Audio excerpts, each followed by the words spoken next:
You're listening to Optimal Pairing, a Fire Emblem podcast. I'm Austin, and I'm a Fire Emblem veteran. I'm Patrick, and I'm a Fire Emblem beginner.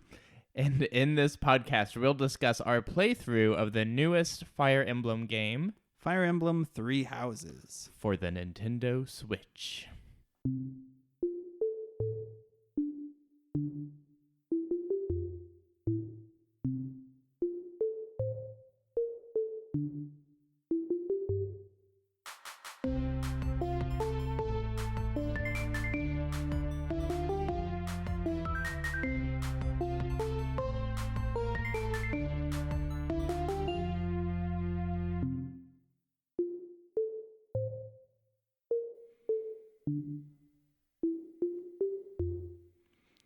Hello, Patrick. Hey, Austin. What's going on?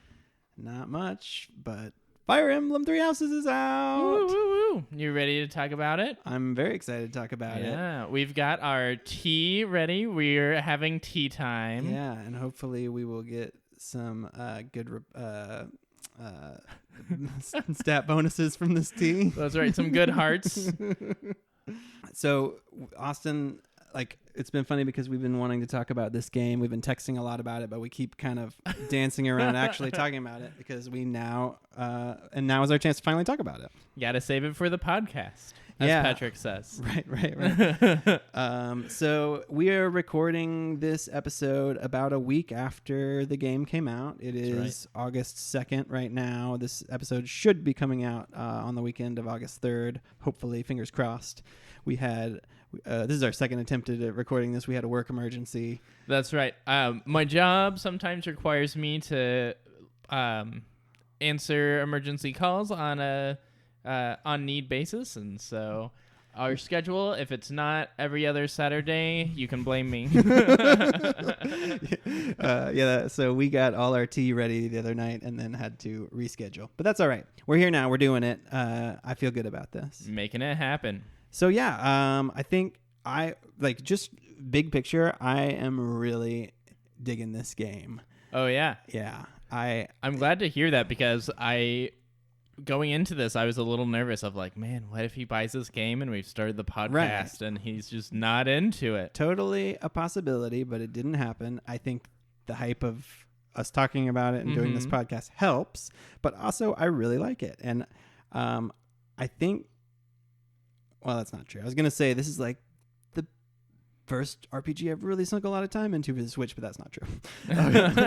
So Octopath. I've sunk a lot of time into Octopath Traveler. But it's different than a lot of RPGs I've played, and I really like all of that. And we'll get into that. Yeah.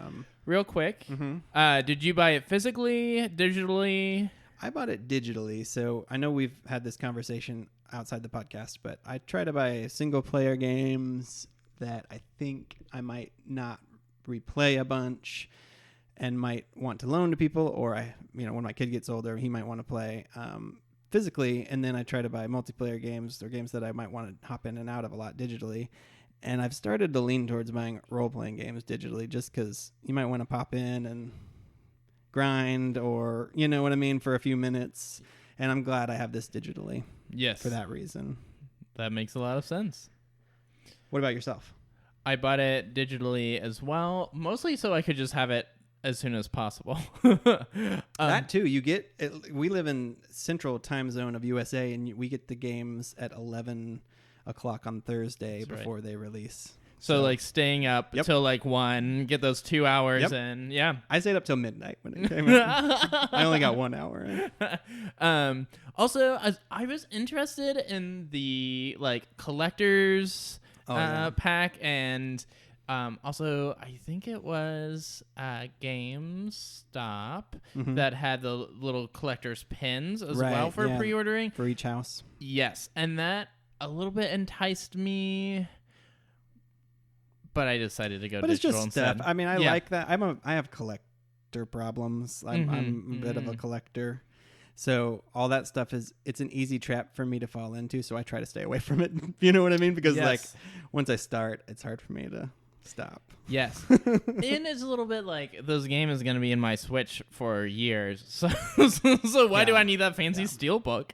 But it's beautiful. Right. It's gorgeous. And I'm also, we'll talk about this more too, but I'm anticipating replaying this game, which I might not do with a lot of role-playing games. After 100 hours, I might be like, I'm done. Yeah. Maybe I go back to it to just poke around or maybe start a new game in a year or two. But like this, I'm like, now I'm already like, it'd be interesting to see the different houses and, you're all the already other thinking characters. through that. Yeah. Yeah. So you said first impressions, really enjoying it. Yes. What's really drawing you into this game? Right. So I think all of it. All right. Well, I mean, honestly, like I really the thing I was like not iffy about, but the whole relationship simulator, dating simulator / like that part of it I wasn't sure about, but I'm into it now. It's fun. Yeah, it's fun. And I think stuff like that gets shat on a lot by, especially male gaming, masculine gaming culture, like, I just want to shoot stuff. right? Yeah. Like, and I'm a big proponent of video games that do other things, and like this isn't one that I've thought about getting it, or that's not a genre in particular, the relationship simulator. But I think it's fun, and I think it's more than just dating too, because you're seeing these relationships and characters' backgrounds and stuff, and I really enjoy the way that the story unfolds through all these different characters' background stories emerging slowly. Yes. And you and I have talked, so in past games, if you hit S rank with 2 characters, they duel it out for your affection. well, they always got married. Whoever were the S rank characters, they you had like 2 it was people. romantic in some way. So it didn't, so you as Byleth have ranks with people, right? And so, but then they also have supports. So is it possible in this game, do you know, for other people to become... That is unclear to me. Okay. But in previous games, you could have multiple S ranks between different characters. Gotcha. And they would get married, and part of that served the function of producing these children characters you got later. Right. Since the children characters are not part of this game, my understanding is that... it opened up the writing to where all of the supports don't have to be romantic in some bend, and even there are non-romantic or non-marriage S ranks available in this game. Well, that makes sense, because we should get into what our choices are and stuff, but it's interesting to me because some of these support dialogues that I watch are people not getting along. And then it's like their support has increased or whatever, and it's kind of funny to me. But it also, like, I kind of get it. It's like people spending time together. It's not always great, but it's funny because like there's people in the house that just their support things like, well, they just had an argument. They just had some major conflict, and then it gives you that like they're happier or whatever. Yeah. Like, that's what we learned in clinical pastoral education, is that relationship is not always just positive emotions. Positive, yeah. That conflict builds relationship as well. There you go. Yeah. It's true. Yeah.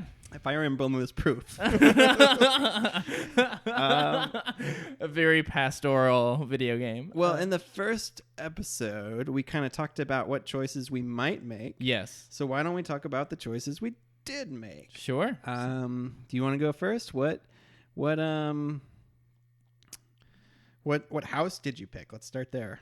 Or wait, no, let's go back even further. What protagonist did you pick, male or female? So I went with female because I did exactly what I said I was going to do. I looked up You Googled the relationships. Male to male relationships or whatever. Yes. So I won't say for spoilers exactly who is or isn't available. So what we were just talking about, there are 3 S ranks available for male Byleth that are also men. Gotcha. Initially, the internet was really excited, thinking that you had 3 romantic options. Of any 3, kind of, you mean? Or like...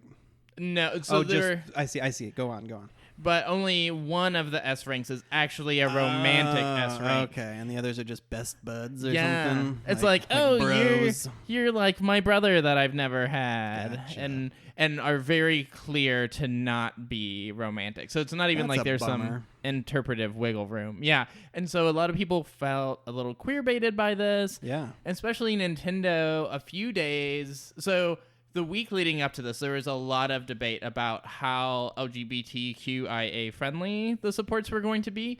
And Nintendo released an official announcement saying, just you wait. Oh, okay. Like there's some good stuff waiting for you if you're interested in that. And I don't feel like it's delivered. Right. Isn't there some hint that maybe DLC will have that or something? But that's the same problem, right? Like it might not deliver. Right. And also I feel as a gay man, in order to live my video game fantasy, I have to pay extra money. Oh, right. That's bullshit. Yeah. And I also am a little bitter that all the choices, and female Byleth, I understand, has more lesbian options. I'm also a little bitter about the fact that there's no characters that are strictly gay because y'all straight motherfuckers just get whatever. No, I think if there's gonna be characters that can't be, I think that's a fair point, right? Like if there's gonna be characters that are strictly straight, it'd be cool if there were some that were strictly gay. Yes. And I think it sucks that there's not a even amount of lesbian and male gay options or whatever, and it's a bummer. And I'm glad for the lesbian community. I also wonder, however, how much of that is for the straight men who choose the female protagonist, if that's more to cater to that audience. That's absolutely true. But so I'm female, Byleth. Right. Okay. Long-winded way of saying that. How about you? I picked male for the same reasons. Oh.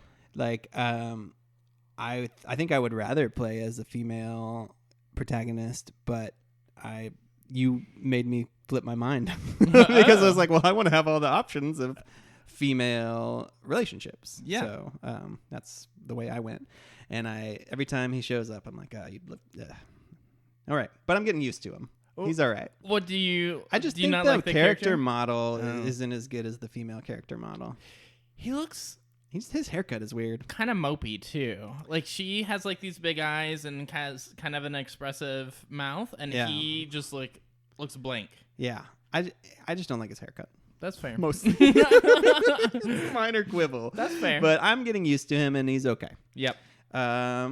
What about the house? Which house did you end up going with? So I went with Golden Deer and Claude. On the other podcast, I accidentally said Dimitri. Yeah, quick shout out to that. If you want to hear us talk more about Fire Emblem, go listen to Super Switchheads episode 26. And you might hear some of the same things and maybe some different things too. Hopefully some new content.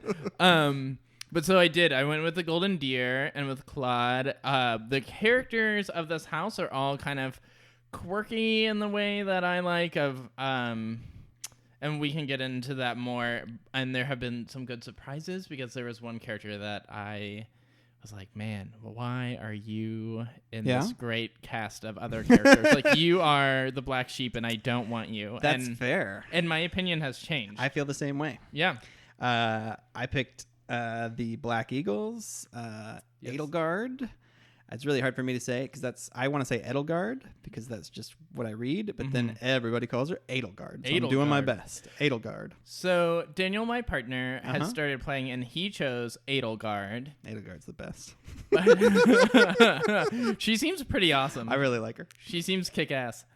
But your discussion about pronunciation, he is very angry that there's all these French names that are not Eloise instead of Eloi, and Hubert instead of Well, it's very Hubert. Americanized. Yes. But then they also say like Fordlin, like they emphasize the umlaut. There's an accent on Fordlin. Okay, but similar to what you were Yes. saying, there are people in the Black Eagles that at first I was like, I'm not really that into these people. In fact, there were like 3 or 4. Wow. But my opinion quickly changed on a couple, and then slowly has changed on the last couple. Okay. And I think it's like learning their backstories actually a little bit. You know, like hearing when all these little support dialogues have helped me be like, oh, there's a little bit more depth to this person. Yeah. Um, Petra is a character that strikes me. She is a character that is learning English in the Black Eagles, and that hook for a character, I was like, man, that is gonna get real grating if they don't work with I that. love Petra. Petra is who I'm going for. Oh, that's I don't who know. you're gonna date, Yes, huh? yes. Well, Yeah. I've spent the most time with Petra. Okay. But Those tattooed women. I don't know what it is. Something about her. And I kind of like the language thing, too. Gotcha. But then the more I hear, like her backstory too is really it's interesting too. Great. It's not just about how she looks. Yeah, and then I guess the other big question would be difficulty and classic versus casual, I think is what it is. Yeah.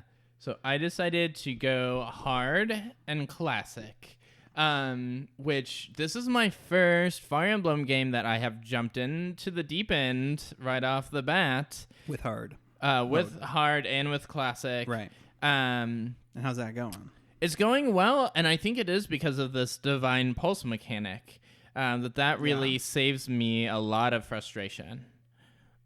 So it's getting me through. And the divine pulse, probably everybody that's listening to this has played the game. Oh, yeah. But that's the mechanic in the battle where you can rewind. That's right. And can you only do that once per battle? You start with 3, and then without saying too much, it changes. You can add to that. Well, I went for the normal, which is really easy, because it was like, if you've never played the game before, this is a good thing for you. And then I went for the permadeath, the classic as well, because I felt like that would balance out the easy mode. And I complained about this on the other podcast, and I want to complain about it again. It feels a little too easy, and I wish I could switch back now. Yes. But it's too late unless I want to start over. Yes. And I really don't know why the game doesn't let you just scale. My favorite, not my favorite games, but my favorite difficulty settings in games are games like, I was thinking, I've talked about on the last podcast, Wolfenstein, but in Diablo, and in other games where you can scale difficulty at will. Yes. And I don't know why you can't do that here. Yes. And I guess we should bring up that a lot of people have been complaining that even hard is kind of not that hard for them. Yes. And so Fire Emblem also is known for having hard, and then lunatic is often the difficulty after that. And we have heard recently that and one other difficulty should be coming soon in an update. Right. I think alongside the DLC, but not part of the DLC. Right. Free update, as my understanding. That's right. So that's good. I wish it was here sooner, I guess. I mean, I was happy. I'm glad I picked normal to start with. It helped me early on, but now that I'm a little further in, I kind of wish I could change it. Yes. But that's okay. I'm for a second playthrough, I'll definitely pick hard or maybe lunatic if that's around. And we discussed this on the other podcast, but I think the big reason why you can't flex it is because part of hard is you were locked out of XP grinding in a certain way. And so if you could reduce it to easy XP grind and then come back to hard, that would so what what I mean? You'd still want it. Yeah, like why not let somebody do that? Like I don't see what the point is. Gotcha. It's like, that's I just don't get it. Patrick's not into it. But I guess what we should say now is where roughly we are in the story, so that if you are listening and you don't want spoilers, I am on chapter 5, month 8. And Austin, where are you? I've spent about 15 hours in the game, give or take. Where are you at, Austin? Or actually, that's what the in-game counter says. I've reset a few times, so I've probably spent more than that. But Same. I am chapter 8. Haven't done the story for it yet, obviously, so working towards that in the month. And so I guess that's month 11. Okay. So if you're out there listening, we will probably mostly talk about stuff happening in the first 5-ish chapters and maybe a few hints of things going up to chapter 8. So mostly going to stick with what the lower what Patrick player, has experienced. Cool. So go ahead. What's the last story beat? Because that will help me and others. Yeah. Well, there is a and I can't remember the names of these people, but there's somebody who has a artifact, and it is the brother of one of the characters in the other house. It's Sylvain's brother. Sylvain, who is a sort of banished noble that is out there leading some rebellion / has something he shouldn't, and we're going to be sent out to go attack him, presumably, or it will end in a battle. They all do. He's one of the Gautier, I guess, is their last name, or Gautier, depending is their last and if name. you're Daniel or not. That's right. To French or not to French in Fordland. So that's where I am, and I'm almost to the point where I'm going to do that mission in the month. So. Okay, and so let me make sure I have this right in my mind. Yep. The last kind of story mission that you did was the assassination attempt. Yeah, there was where it was really a mysterious dark knight was there, and they were trying to open the coffin of one of the saints, and it turns out there was a blade in there that's also a relic that Byleth can wield because of Byleth's crest. Yes, and we notice there's like a hole in the sword. Right. Yep. So that's where I'm at. And if you haven't played the game and you're listening to this, you probably are completely lost, but sorry. Yeah. The story so far has been great. I'm into it. I think we talked about this some before too, but like I really dig the church with a warrior side, because I think that's true to history, you know what I mean? And like we like to think that religion is separate from violence, but it's not, and there's a lot of violence associated with it, so I think that's kind of cool that they're doing this, and I think it's an interesting dynamic, and it's kind of like the history of the Catholic Church a little bit, but it's also there's Pegasuses and and it feels like it is inspired by the actual schism of the church, the kind of state and church sanctioned violence is a theme, and the noble versus commoner thing is an interesting theme too. Yes. And sometimes the church gives me heebie-jeebies, and then and then other times I'm like, other times you're singing in the choir. Yeah, that's right. Just one of those choir boys. Yeah, no, I think that's really a cool aspect of it. Is that sort of the balance. I don't know if balance is the right word, but the dichotomy, moral complexities. Yes. And I think there's a little, the story is kind of shoehorned in terms of like Byleth, you know what I mean, and like all of a sudden you're a professor, but it also feels like maybe there's something going on, like Rhea knows something, you know what I mean? Yes. So maybe it's not as shoehorned in as it feels, but I'm okay with it. I'm waiting to figure out what the justification is, and you feel like there has to be, because even the other professors and the students will be like, why the fuck are you? Why are you the teacher? You're like my age. You're so young. Like, why are you? And so I'm hoping that it's not just a quirk that they all name, but we get a real story reason why Rhea has this particular interest in you and wanted you to be a professor. Yeah. So we'll see. We will see. Yeah. Yeah, I mean, is there anything else you want to say broadly or specifically about the story, the big picture story? I mean, I think the big picture story is still kind of unfolding for me. There's every time we see the villain or villains, that's the question mark.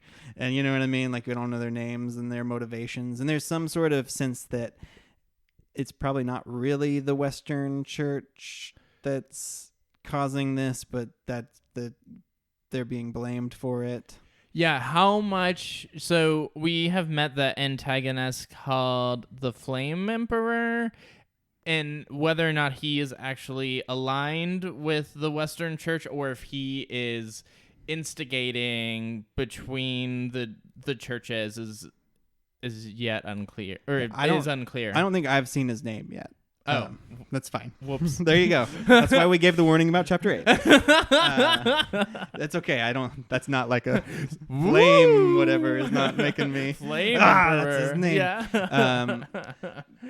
But yeah. So there's a lot to unfold there, but I feel like just in terms of world building, which is also sort of related to story but not exactly the same, I really like the world building of this because I really do like all those support dialogues, because I feel like there's so much interesting stuff about, at least, so all the people in the Black Eagles are from I honestly can't remember the names of the different regions that well, but the Empire. Yeah, they're from the Dresden Empire. But so you get a little bit of sense of how that works. Like, Ferdinand is in that house, and he's the son of the prime minister. Yep. And Edelgard is the princess, and so there's a lot of tension there. And so it's kind of interesting to see that. And then, the commoners versus nobles thing is maybe that's not as pronounced in some of the other houses. So it's actually very pronounced in my house, and I think it's flipped on its head because my house is an alliance, and so the commoners have more of the sense of pride, and my leader Claude sees himself as that he was kind of this found noble of he thought he was of humble birth, and then his mother he learns is this heiress that ran away. It's a nice split the baby or whatever. Yes. And so his my story is very much, or at least my character's understanding of the world is that the commoners are really the folks that get stuff done, and the nobles are lazy and kind of worthless. And even in my house, my noble characters are kind of the like cliche worst nobles. Nice. And we're getting to know them better, and they're kind of blossoming. But it feels like it's almost on its head. And if you look at the stats, the nobles in your house have higher charm, but the nobles in my house have lower charm, and the commoners have higher charm. That's stats. Interesting. Yeah, because it's definitely not the way the some of the commoners in the Black Eagles are like a little bitter / like critical of the whole nobility system. But the nobles are all like, we've got to be good examples, and you know what I mean, this is the right thing for a noble to do, and that kind of, well, that's mostly Ferdinand, but some of the others very are slightly duty-driven as well. And Edelgard too. Well, I think maybe before we get into gameplay, we could talk just sort of characters, because I feel like that, and that is, to me, one of the things that I really like about this game is like, the more I talk to all the characters, and not even just the people in my house, and not even just the students, everybody, like, Tomas, the librarian or whatever. Like, I love talking to all these people. It's one of my favorite things about role-playing games is all the little sub-dialogue, and I feel like the dialogue in this game is phenomenal. Yeah. I mean, there are times when it's not, and there are specific characters too, though. Even, like, I'll go ahead and say it, Bernadette is in my house, and I think she's very popular in the broader community. Cause I think she has a fan base. Absolutely. I see the rankings when I'm playing, and she's up there.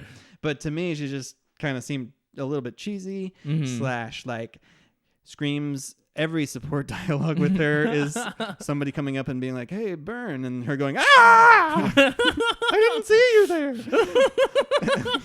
So very scareable. Yeah. And to the point where it's a little ridiculous. But a little bit is coming out about her, and some of that's actually justifying that and making it interesting. And I've come around. She's the one that took me the longest to come around on. But I'm like, I like Bernadette. You're warming up to her. Yes. Yeah. That's great. similar. Lawrence of my house, he's one of the nobles who's awful. Okay, yeah. And he's awful. he's one of the two like skirt chasers in the okay. game. So Sylvain is a little bit more of like, hey, what's up, ladies? You want to go grab a bite? And Lawrence, is like more suave and eloquent, eloquent, and like tries to subdue them with like poetry, and he is so full of himself.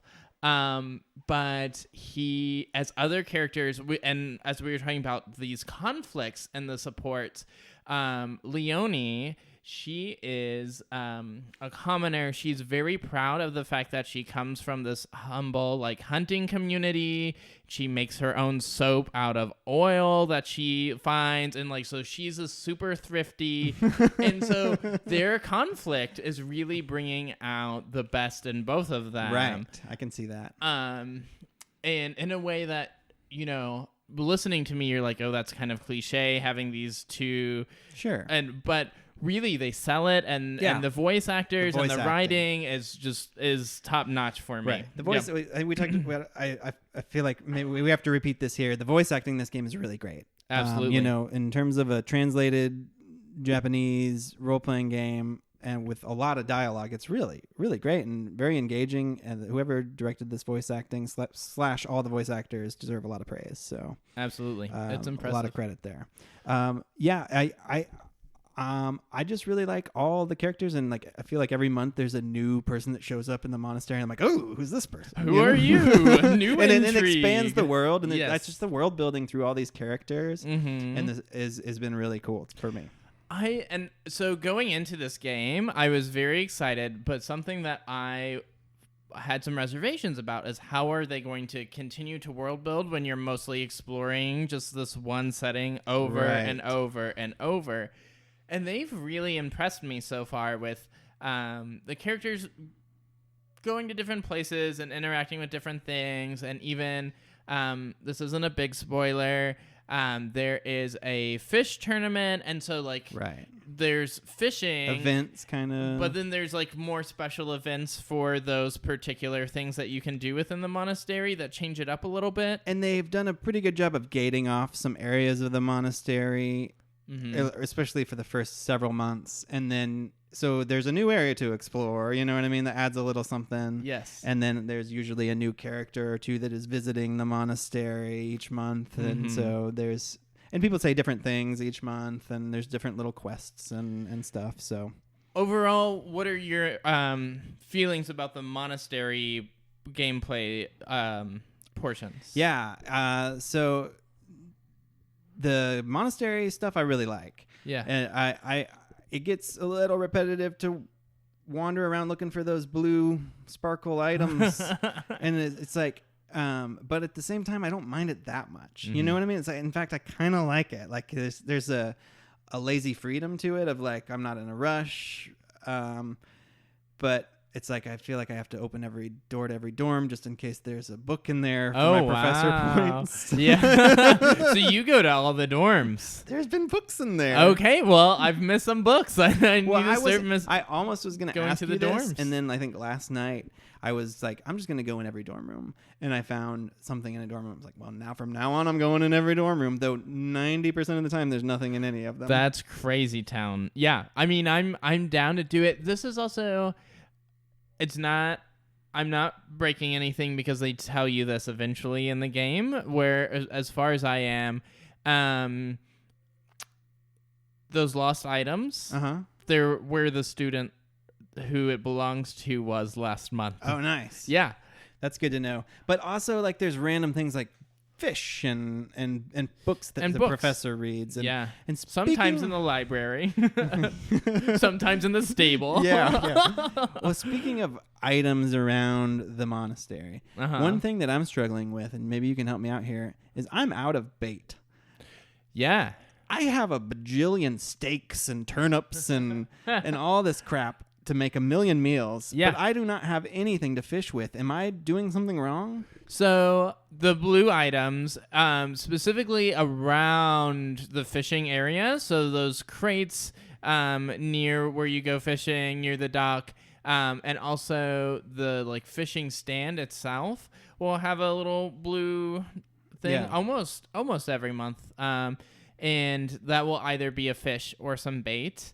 There is also an optional quest to do an auxiliary battle where you help merchants come, where you can buy bait. Okay, I just got assigned that quest. I haven't done it yet. That's what I need to know. Yes. I will do that battle as soon as possible because I want to buy bait. Yes. Because I enjoy the fishing, and I also, like, it gets my professor points up, and I'm like, why can't I find any bait? And then I do, and it's like one worm. Yes. And I'm like, no! Yes. PSA. Anyone listening, if you aren't there yet, that when that quest comes up about the merchants, open up that path for them, because those merchants sell all the things you need to. Any of that stuff that you collect that can be used, you can just buy. That's great. I need, because that was one of the things that's been bothering me, and I'm like, there's not enough bait. I want to go fishing. Yeah. While we're talking about the monastery, there's all these fun activities you can do with your students and or alone. There's the having a meal with people. Right. There's cooking with people. Yes. There's singing in the choir. Yes. There's the tournaments. There's having tea. What am I missing? I'm probably missing one or two. Gardening. Fishing.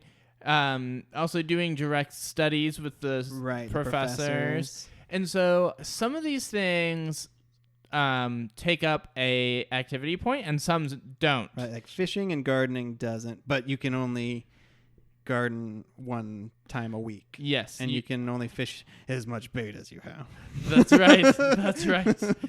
Which once you get the shop, you can go wild. Go wild. Go crazy. I'll go sell all that food I don't need unless I'm... Do I need this much food? Like, I feel like my storehouse has a ridiculous amount of food. So is it because you're planting a lot of vegetables?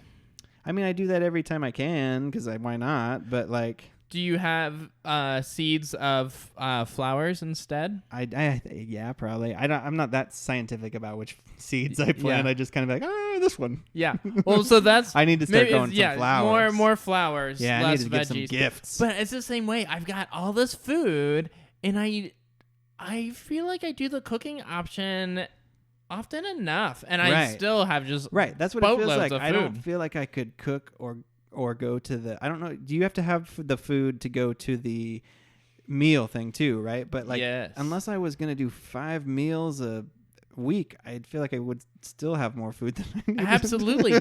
I'm curious, like, does this come into play some other way? Because why do I have like 18 tomatoes? Maybe you get more complex recipes in the future. I don't know. And you can also give gifts. We didn't say that one. You can give gifts, and that's why I need more flowers. And that's free I like as giving well. Gifts. Yeah. Okay, so let's talk about recruiting while we're talking about gifts. Yes, let's. Because when I saw you earlier one of the times I saw you earlier this week, I was complaining or not complaining, but I was stating that I did not have anybody recruited, and I like go up to the people that I do want to recruit, and they're like, sorry, and then it's like, to recruit blank, you need to be really proficient in writing and faith, and I'm like, well, Byleth, all I've been doing is swinging a sword. Like, unless I spend all my activity points on seminars from Hanneman or whatever, like, I'm not getting my reason up or whatever. I've been hanging out in the stables and still don't have any horse points. Yeah, I really do feel like there should be a thing you can do in the stables. By the way, I think so too. I think it's odd that that's not an option. Oh, while we're complaining about the monastery, one thing that I feel like is weird about the monastery portion is how many staircases and sections there are where you can't go. Like, you know what I mean? It feels arbitrary. Like, I just wish they had designed some of the like second floors and stuff that I could just walk up the stairs. And maybe it's for loading reasons, though it's weird to me that it's this small. It's weird. Like this room is separately loaded, and then you go and hit a menu, or you know, you go and you hit A on the little diamond thing. Yes. I wish there was a little more fluidity to that, and that if they had not wanted you to go up those stairs, that they just hadn't put stairs there. I also, for a solid like 10 seconds, was like, I gotta finagle my byleth to get up those steps, and it just never happened. Does nothing, I want to be able to jump. Yep. Oh, I'm not being able to jump in a game always drives me nuts. Okay. As someone who played a lot of Zelda growing up, I'm fine with it. And it bothers me if I was to replay an old Zelda game too. But I did play a lot of Link to the Past. You can't jump. So back to recruiting real quick. You're good.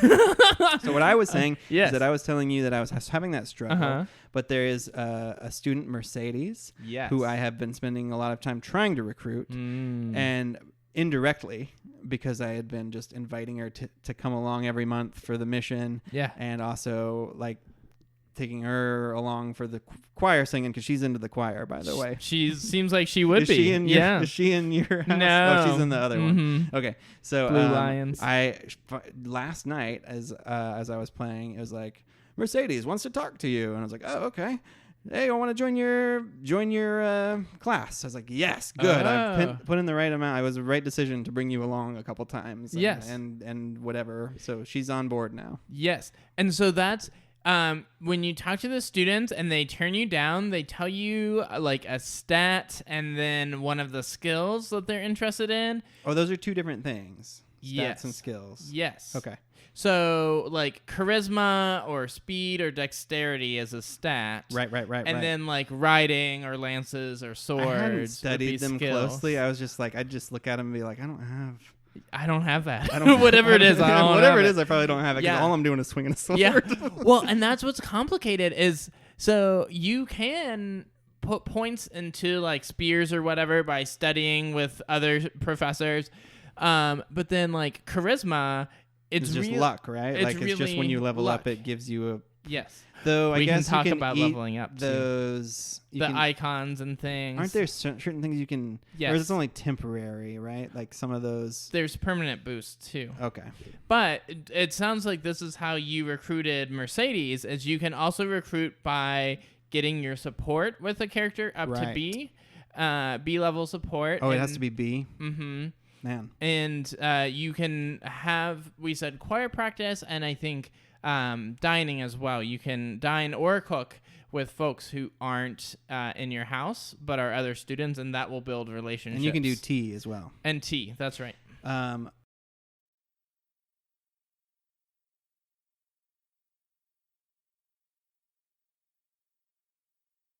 So how... You may not know the answer to this, but you've done more research into this game than I have, I think. Sure. Though I've started to, now that I'm like every once in a while I'm like, I'm going to look this up. How many people can you recruit? So I don't know the answer to that. I know that each house, you cannot recruit the leader, and they each have a person who is so dedicated to them they can't. Let's talk about that, because I wasted a lot of time. You tried to recruit one I of wasted those a lot of people? time on Hilda early in the game. Oh. Though two things about that. Number one, I kept inviting her to things, and she would like come along and it'd be fine, and then I'd be like, why isn't she giving me the option to recruit her like other people, and like why can't I, whatever. And then I was glancing at something else online, and then it was like, Hilda, you cannot recruit if you're in the Black Eagles. I was like, oh. And then I realized that it's what you talked about. Everybody has that main support person. And also from talking to Hilda, I started to lose interest in her. You're like, nah. She seems a little superficial. I love Hilda. Though I'm sure it's like any of the other characters. If I actually got to see their supports and stuff. Okay, so I want to share real quick. She is a monster for me, stat-wise. Oh, nice. So her personality is like, oh, I'm so lazy. Like, I don't want to do anything. Right. And she's just murdering folks. I wonder, because Hubert is the Black Eagles, like Edelgard's like right-hand man is Hubert. Yes. Who I love, too. I love his personality, actually. But I also love him on the battlefield, because he is my... Other than Edelgard and he's Violet, like a nuke. and he's a magic user, so he can be like 3 squares away or whatever and just destroy people with one attack. Yeah.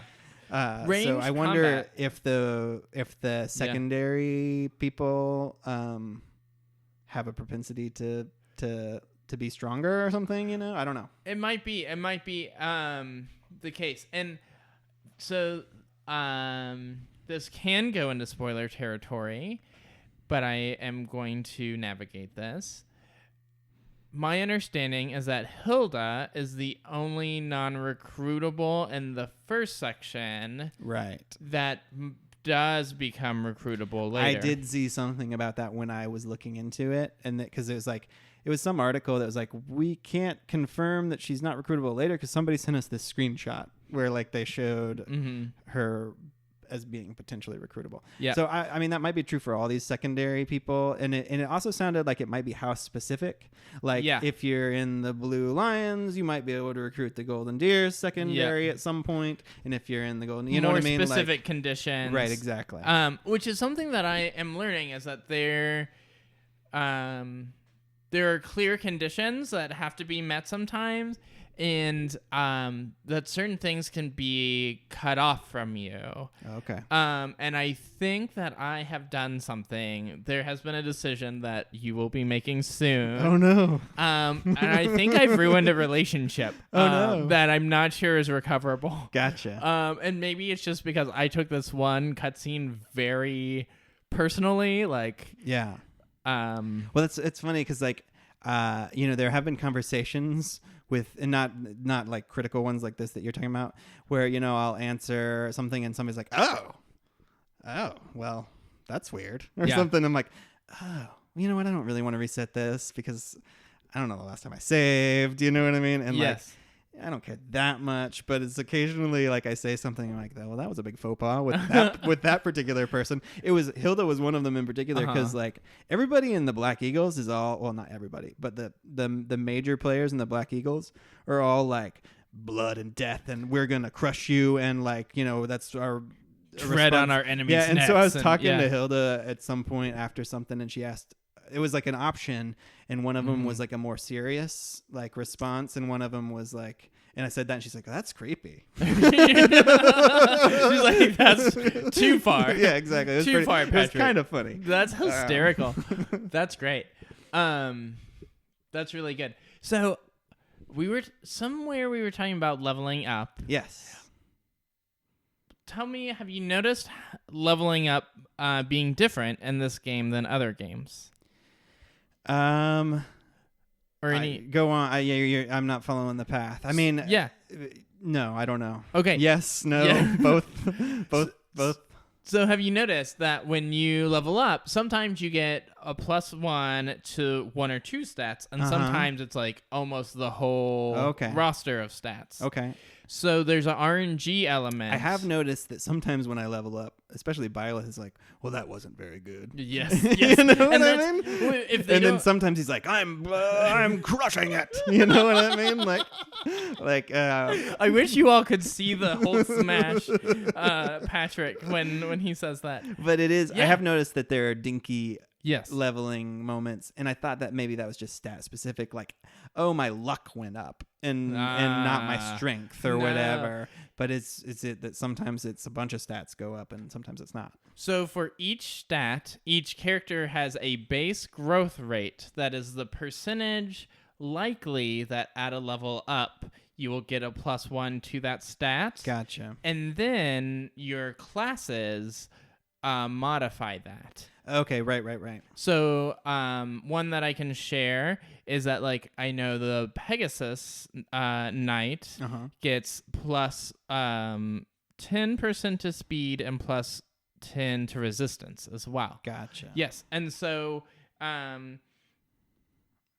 if you're doing just a casual run, it doesn't really matter that much, but part of doing lunatic runs is, and like the higher intensities is like you got to be the right class so that you up the right stats. And it might not be the clear class progression that would make sense if you're like, okay, well, I want to be I'm into bows. Bows, and so I'm going to work down the bow line. You would deviate from that to build up a particular stat in order to help them out. So that's like whenever you want to get under the hood and get a little bit more nitty gritty, that is a place to do it. Yeah. Yeah. I guess we should continue talking about sort of the gameplay, maybe outside of battles, in terms of like we talked about the monastery and walking around it and doing all those activities. But not like the aspect of teaching, which happens then, and there's that aspect. So I like this part too. Yes. Like, and one thing I've kind of gotten better at too now is making sure that I have motivated people. Because there was one week I had nobody motivated. Low morale. Well, it's funny. It's like everybody's motivated, and then you go to bat. I might be making this. But battle, and then they're not motivated, or maybe I'm mixed up. But there's something that seems to demotivate people. You know what I mean? It's when you do the training. Oh, it's when you teach them. Yeah, Right. yeah. Teaching them makes them not motivated. Yes. So like if you don't motivate everybody after the last time you taught, that happened to me early on. Like I taught and I didn't realize that was taking away motivation. Yes. And then the next week came around and it was Very like nobody was comment. motivated. And I was like, ooh.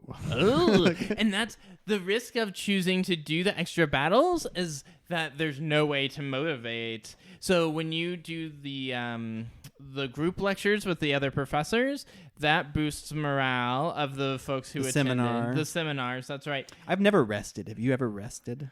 Twice. Oh. Do you recommend it? Should I rest? So I know that resting is good for like the relic aspect. I imagine that's the major reason to do it. Does it motivate people too, or? So it gives everyone full motivation. Oh, okay. So this is, if your relic is running low, I will just like drain the fuck out of those their motivation bars, because it's like, I'm gonna rest. We're gonna rest, and so I'm gonna teach you till you drop. And do you not normally teach people maxed out then? So I teach people down to, I try to leave them one left, because I have learned when you're in the monastery, I can get everyone back up pretty quickly if they have at least one motivation. I've noticed other people don't do that they drain them, and then, but I don't know. My play style, I leave them one, and it's easy to get them back up. Gotcha. Yep. But I'll drain those motherfuckers when I know I need to rest to the relic. So, and this is also, you'll get other relics later, but it's only the main character's relic that gets restored this way. The other ones, you have to go through the blacksmith, just like your others. Okay. And there's a really like rare, I haven't even been able to repair one of my relics yet. Oh, wow. So we'll see. Okay. Yeah. So yeah, I mean, is there any other major gameplay element outside of battles that we haven't talked about? I can't think of one. I'm sure there is, because there's so much to this game. There's just so much going on. We can talk about, if you want to, so the skills that's like the swords, spears that you're teaching in.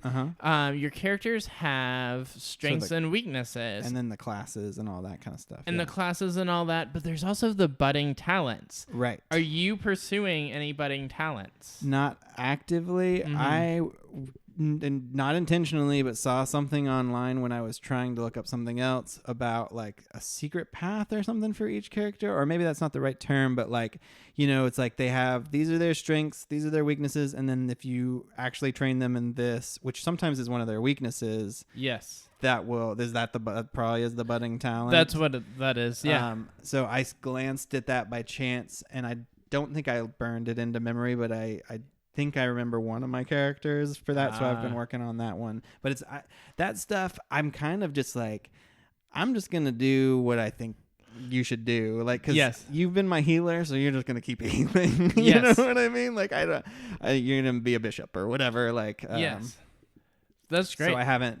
There's a few people where I've just like, you're just going to be this. You know what I mean? This is what you are. It may or may not be what you're good at, but I've kind of picked it for you, and I'm sticking with it. Yeah, this is what the team needs you to do this. Exactly. And I don't know if this matters, but does it matter when people come to you and they're like, I want to focus on archery or whatever? It doesn't matter. I think that is your like... I've never said no.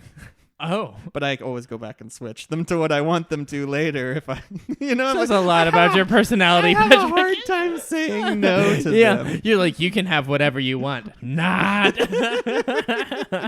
Well, I feel so bad. And then I'm like, no, I really do think you need to learn this. Yeah. I think that's mostly for suggestion. For people who feel like this is unfocused and need a more clear focus. I think that's kind of there to guide. And there have been times where it's like, I had no idea what the fuck to do with you, so I will. Yes. I'll take your suggestion. Yeah. Study away. One of my characters, Ignatz, who I am romancing also. Yes. Yeah. Well, we really need to cover that at some point, too. Our romantic interests. but finish your... That's next. But little Ignatz, he had a, he's a little nerdy fella with glasses, and Reason is one of the magic branches. And I thought he loves spending time in the library. Oh, yeah, he should be a Reason. So he should be a Reason guy, and he had a budding talent in it. And as I worked on this, it was going so slow that I was like, I don't know if you're going to make a great mage. And you've been doing great with the bows. So he got this really awesome, this kick-ass ability from me committing to it and getting his budding talent. Committing to the Reason, the budding talent and the Reason. I got this super cool ability that is honestly, I think, more helpful on him as an archer than as a mage. And so it's like, if I invested this into this just to get this really kick-ass ability, so it allows him to apply a debuff with an arrow shot, and the archer range just keeps growing. Oh, really? And so it's like, I can apply this from he could just hang in the back. Yeah, and just and this ability decreases their attack, and so it's like anyone who I think is a real threat, I just send him after, and then they're a limp noodle. So it's great. Cool. Well, then, since I feel like this kind of leads us more naturally into combat, and that's the major thing we haven't talked about. And then let's close with the romance. Romance. Let's end with romance. Oh. So go ahead. So we're going to end with romance. I also remember that I have some corrections and clarifying statements from last time, and we can close out with Okay, that yeah, too. that'll be, let's have those things and kind of be our ending. So the battle mechanics, I really enjoy the battles in this game. Yes. Though it is a little too easy now for me. I'm overpowered. And that's I talked about this on the Super Switch Heads, but so the first time I went to do auxiliary battles, I was able to do several auxiliary battles, even though there was a number 1 up on the top of the screen. And I'm still very confused by this because sometimes it seems like I can do more. I'm not really clear on, and maybe it's the week I do battles / which ones I pick, but it seems like with auxiliary battles, I can grind in normal mode, but sometimes then it just shuts me out. So there might be a limit. There might be a 4 or something like that. So the first time I did it, I did an auxiliary battle, and then I won, and then and it was a tough one because this was the first time I'd done it. Sure. So like I think I had to retreat, which is not an option in hard as I It is understand not, it. yeah. And I had to, scroll back in time and all that. But then it wasn't gone. And it still said 1 up there. So I was like, well, I guess I'll do it again because maybe it didn't save or something. And then my guys got stronger, and I was like, well, I guess I'll do another one, you know what I mean? And so like I did all these battles, and that set me up so that now I'm several levels over where all the battles are. So no battle is a huge problem for me. Yeah. And in fact, to the point where I was like, I'm going to take on this Dark Knight guy. Oh. Couldn't beat him. You Because couldn't, it's story beat. I was curious. I don't think you can. Maybe you can, but like I want to ask you this too about the battles because I don't know. When you like pick a character and hover over an enemy, it'll give you like the chances or something. I'm still not 100% clear on this. Is that the best case and worst case scenario? It's telling you exactly how it's gonna play out, but it doesn't, because sometimes I don't lose those hit points. You know what I mean? Like I'll get a critical hit or like, and so if it'll show me going down and then going down, but sometimes that's not how it plays out. So it has your stats and the enemy stats side by side. It's if your damage that you're going to deal, the percentage that it's going to hit, and then the percentage that it's going to crit. And then they have the same. Maybe I'm not looking at the fine print. I'm just looking at the hit points because that's the most important and most obvious thing. Yes. And so sometimes it doesn't play out that way. Yes. Because of the percentages below. Yes. And so they're telling you the chances that it will play Gotcha. out. And then if you have a ×2, if you're using anything other than fist weapons, that second attack comes after their first attack. There's so a you'll chance attack, for it. they attack, then Sometimes you attack. I attack, not always. If you have the ×2, then if you always. have the ×2, okay. And you didn't die. Gotcha. Yeah. Okay, so that's helpful because I don't know why sometimes I second attack and sometimes I don't, and why sometimes I counter attack and sometimes I don't, and I don't know why sometimes it plays out the way it says it's gonna, and then sometimes it doesn't. Sometimes it doesn't. Yeah. But there was every time I took a guy over to the Dark Knight, even my strongest people, it was just like it just gets HP slaughtered. 0. Yeah. So I was like, well, I just can't conceive of a way to do this. Maybe there's a way to beat that person in that stage, and maybe that leads you down a path or something. I don't know, but he'll come back multiple times, and my understanding is that he remains that same power level. Gotcha. Each, and so when you can defeat him, I see, is different for different people. Gotcha. Okay, I just assumed I couldn't for story reasons or something, but. Anyway, so yeah, I think my biggest problem with the battles is just that I'm a little bit overpowered, but it's still fun. And I'm thinking that maybe what I'm gonna do is just not do any auxiliary battles. I was gonna say that seems like the easy solution. Yeah. I guess I'll still do quest battles, and maybe just try to even my leveling out because like Edelgard, Byleth, Hubert are like level 12, and like some of my other characters are like 7 and 8. You know what I mean?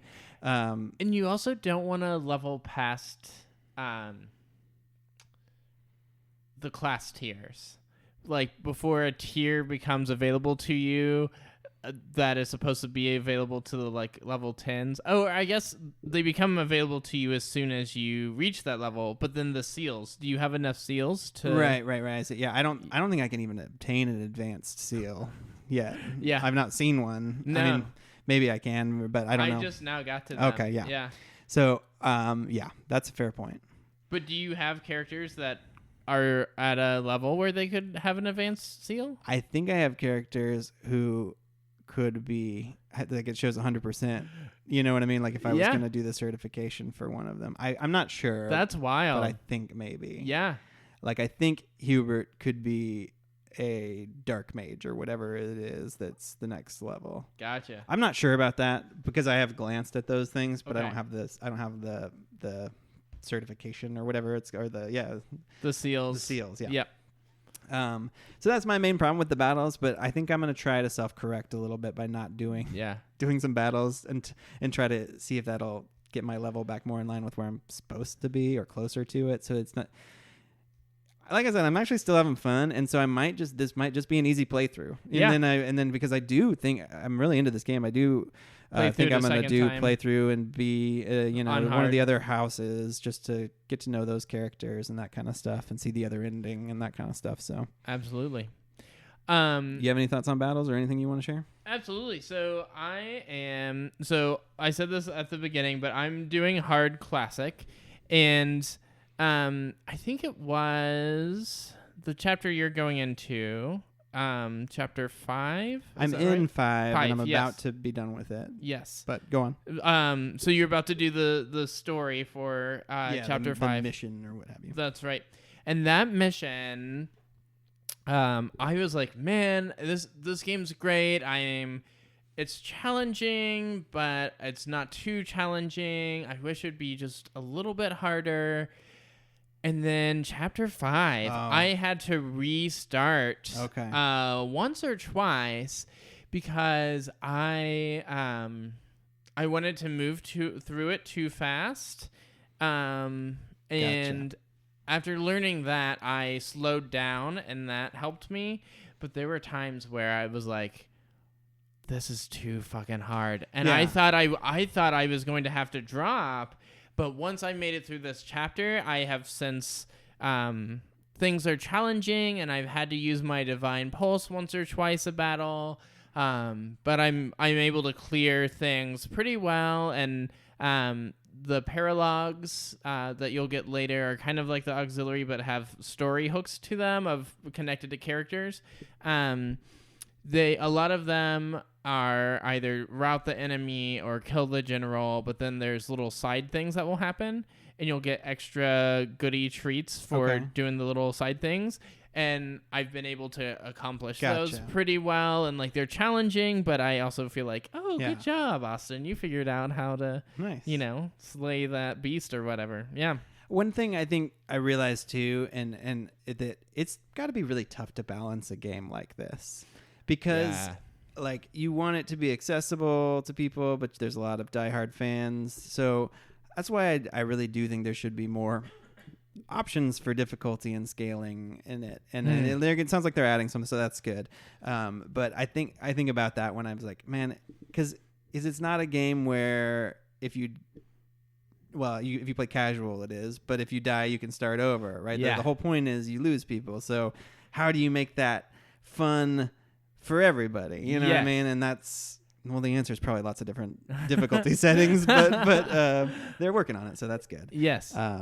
Yeah, and I think also it's somewhat of a mindset for me, because I grew up in the era of like Final Fantasy 1, 2, 3, where I would grind. That's the only way you could get stronger is you fight battles. So there's a little bit of me that's like, I don't care if I'm overpowered. I'm over here grinding this out and I deserve it. You know what I mean? Yeah.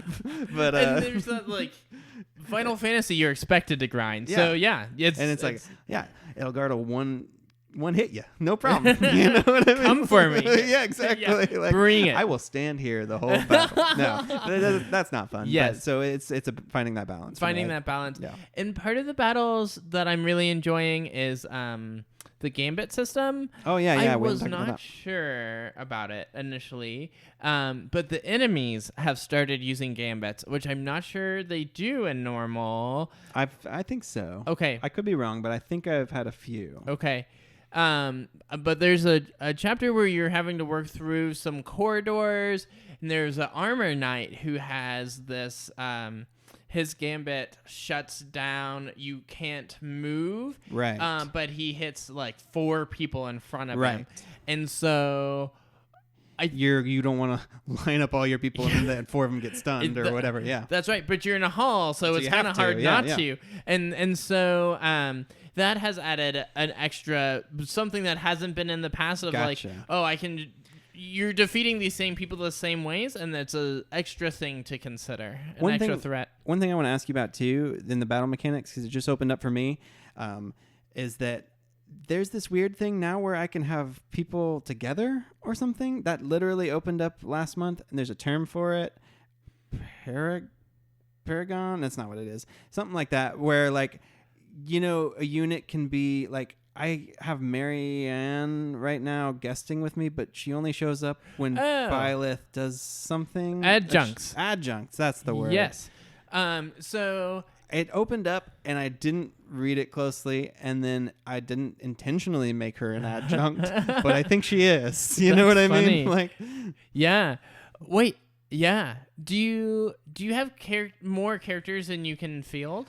That might be why, because I think because Mercedes has been recruited now, and then I asked Marianne to come along. Yes, and I didn't pay attention to the start of the battle, and I didn't even realize she wasn't there until I did an attack with Byleth, where she was like there next to him, and I was like, oh, and she must be the adjunct, and I think I. If I had known, I would have done it differently, but oh well. I think the students that you asked to come along with you, I could be wrong, but I think they come along as adjuncts. Because I had been asking Mercedes, and she came along as an extra person. Oh, so you got to play with her. For the last few months. But in this month, it may be because I have too many people. Yes. So you can assign folks who aren't your main people, and they will gain experience at a slower rate. But that way you can have a steady rotation of different people you can use. But you assign them, and they can either they'll have a little icon next to them. If it's a sword, they'll deliver like a follow-up attack potentially. There's a little sparklies. They might heal you. And then there's a third one, I think it's blocking, but I haven't had anyone who's had the third one.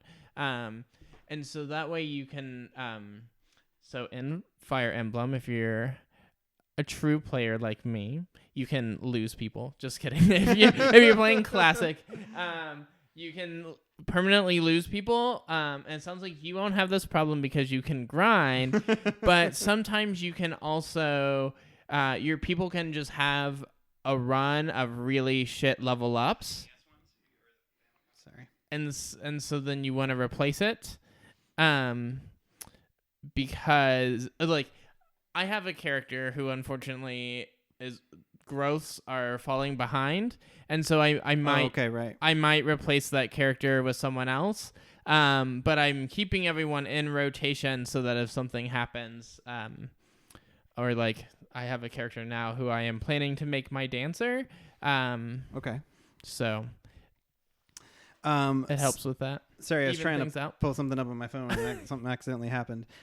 So I think just for time reasons, I think we should talk about relationships and the other thing you want to talk about, and then a few shout outs and that kind of stuff and wrap up. Let's do it. Is there anything else you want to say before we do that? No? Let's do it. All right. So yeah, I think like I was talking about, I think I enjoy not just the dating sim, but the just like making friends as well. And like trying to, at first I wanted everybody to like me. So I was sending flowers to everybody. And then I was like, this is too much. I can't spend 200 gold on somebody for flowers for Claude, who's never going to be in my house or and probably I'm going to be at war with soon. I felt like a jerk the first time I was like, it's your birthday, but you're not getting a gift. Especially because I did it to the first 10 people or whatever. And then I was like, well, sorry, you're not getting one. But anyway, but I really like all of that. But the relationship stuff's fun too. And I have mostly been focused on Petra, but I'll be honest, I'm keeping my options open over here. Playa. Like Edelgard's pretty great. And then I like Mercedes, and then I have Marianne coming along. I mean, I'm open-minded here. Probably leaning Petra, but I am trying to because also I think people will look different and probably act a little different after the time jump.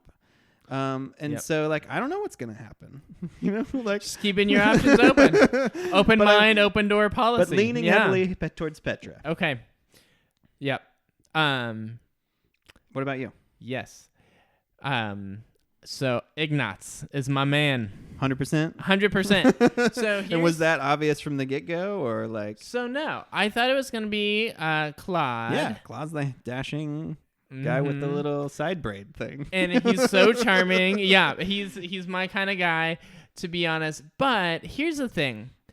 I accidentally looked up a certain kind of spoiler connected to what happens when certain supports happen. Gotcha. Which affected some decisions. Fair enough. But little Ignatz, he's a cutie. I like so he's like really pale and he blushes like light pink and he's just like really sensitive and I don't know. It speaks to me. It's great. Cool. Yeah. And I was not anticipating that. I wanted. So him and Raphael are in the same house. Raphael is the really big beefy guy. The big beefy guy. That shirt is popping off of him. Yes, and so he's this big muscular guy, and little Raphael is this little twinky fella. Right. And they're like just polar opposites, personality-wise, build-wise, but story-wise, they're connected, and gotcha. I wanted them to be a couple. Yeah, well, that's the other thing is like I'm also like, and I don't know that you get to do this, but I'm like, I want y'all to be a couple. Yes, and so I wish you could do that if it's not part of the game. So you could in other games. Gotcha. And I'm hoping that is part of it as it goes along. But my understanding is that is not in the cards for these characters. Okay. And that's not the thing that I've been working very hard to avoid. We'll get there because I support can also lead to bigger story beats. Is there any reason I don't want just everybody to all like each other and have strong supports? You want to get as many strong supports as possible, generally. things can happen to characters if they're not supported. Oh, okay. And things can happen to characters if they're not supported by certain people. Gotcha. And okay. I'll leave it at that. That's vague enough for me. Yep. Cool. Yeah. Anything else on the relationship front? Not. You're just Ignatz. Ignatz who you're taking to tea. Ignatz till I can't how's Ignatz the tea time no more. with Ignatz? It was good. We had a satisfying tea time. I think all the 3 conversations went really well, but I don't think I got his favorite tea. Oh, right. So, is that important? If you get the favorite tea in all 3 conversations, you get the like 2 hearts up versus the 1. Gotcha. And then you can get to do stare that really at them. ridiculous thing where you like joke and have you done that? Where you can stare at them and joke. Yes. Yes. And joke and then view them from a different angle. And there's like 3 other things too. It's like joke and give them a gift, conversation, mm-hmm. and then like ha ha. It's pretty funny. What was that, Patrick? It's a little ridiculous. One more time. I did it, and I sat there joking with Petra. Can you make that joking sound one more time? That's not how Petra laughs. Would that improve her chances of you going for her all the way if she that's laughed how she like laughed? that? Yeah. Probably not. Yes. Cool. That's good. What was the other thing you Yes. wanted to mention? Some clarification you said? Some clarifications. Also, so you'll get to know me as we do this podcast. Precision of language, not necessarily always a strong suit of mine. So we were talking about my Fire Emblem games that I have played. The first Game Boy Advance game I played, I said Sacred Swords. I know that is wrong. Oh, right. And that's not what my notes said. It's Sacred Stones. Okay. Sometimes I just have little slipsies. Sure. That's normal conversation. It's a podcast. It's not a script we're reading. That's right. But Adam, my brother, who is an enthusiast, he has dedicated himself to listening and letting me know every little wrong. So that's thanks for nice. listening. Yes, Adam. He's our editor. So also speaking of Adam, he wanted me to be very clear. I guess I said something along the lines of initially he was the more enthusiastic one about the series. Okay. I meant that as like I was not initially enthusiastic, right? And then his passion for it was infectious. He wants me to clarify he is still the more passionate and knowledgeable Fire Emblem fan, in case there were any doubters in the audience. All right. Fair enough. So, anything else? I think that has cleared the air. All right, fair enough. The air has been cleared. I wanted to say thanks to everybody for listening to our first episode, because we had a decent amount of views on YouTube especially, and I wanted to give some shout outs to a couple people on YouTube commented. Jimmy Rodriguez and Spider Dude 2099 made some comments. Spider Dude. And they were talking in particular about the unfortunate state of male to male S ranks. Oh yeah. And then Silver Bullet 17 said they love the music for the podcast, so we need to give a shout out to Baylor Johnson. Yeah, thank you, Baylor Johnson, for the awesome beats. Yeah. Also wanted to give a shout out to Switchhead's Alex Van Kirkendall, who listened and said that he thought in particular our discussion of waifu culture was interesting, and he liked the way that we dove into this. So thanks to him for listening and commenting. So feel free to leave us a comment on YouTube or somewhere else, and we'll take that. We'd love to hear from you. Cool. Basically. And tell us more about Switchheads. Yeah, I guess your check other out podcast. Our sister podcast, Super Switchheads. We do weekly Nintendo discussion. Austin and I were just on there last week talking about Fire Emblem. So look that up, Super Switchheads, on all the platforms. We have an email if you do want to email us, optimalpairing@gmail.com. So send us an email. Send us some tea. Just kidding. Via email. That's right. I don't know. Like those little digital e-cards that I bet there's a tea themed one. Austin and I have been drinking tea during this, so I think our bonds have been strengthened. Yes, they have. 2 stars. Yeah, it was my favorite tea Riveting conversation. Yeah, and I think that winds us up. So, yeah, thanks for listening. Peace and blessings of Saros.